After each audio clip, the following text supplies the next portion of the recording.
Our body makes opioids called endorphins, or endogenous morphine. These endorphins bind to opioid receptors to release the feel-good hormones we feel when exercising, falling in love, or experiencing something pleasurable. Exogenous opioids, such as those derived from opium found in the poppy plant or made synthetically, flood the opioid receptors, producing a significantly larger effect than endorphins.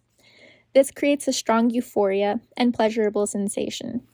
Opioids derived from the poppy plant have been formulated to produce prescription medications, including codeine, fentanyl, methadone, morphine, oxycodone, and the illegal drug heroin.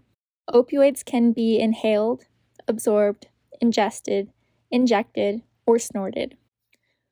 When exogenous opioids are used, the brain develops a tolerance to reduce the number of opioid receptors called downregulation, in which an individual would require a greater amount of exogenous opioids to receive the same effect as previous times. Once a person runs out of a supply, they experience a withdrawal syndrome characterized by sweating, hypertension, and tachycardia. When withdrawal is severe, they experience hot and cold flashes, muscle and joint pain, abdominal pain, nausea, and vomiting.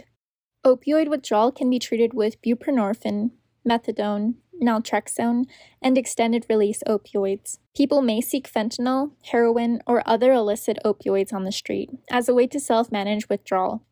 The cost of fentanyl and heroin is typically less than the cost of prescribed opioids. Heroin is often cut or adulterated with substances to make more of it, including acetaminophen, talcum powder, and laundry detergent.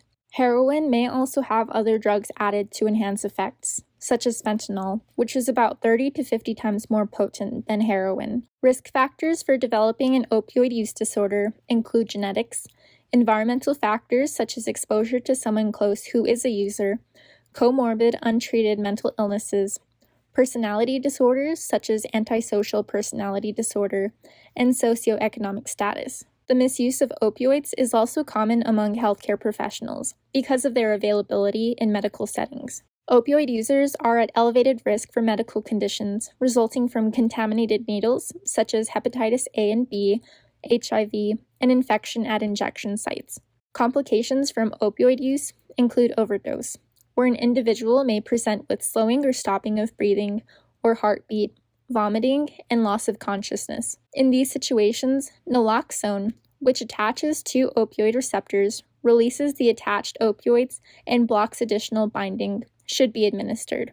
Outside of acute interventions to treat intoxication and withdrawal, people with opioid use disorders can benefit from medication-assisted therapy, typically with naltrexone, but also with methadone, and chronic disease management model that can include cognitive behavioral therapy, peer support, and group therapy.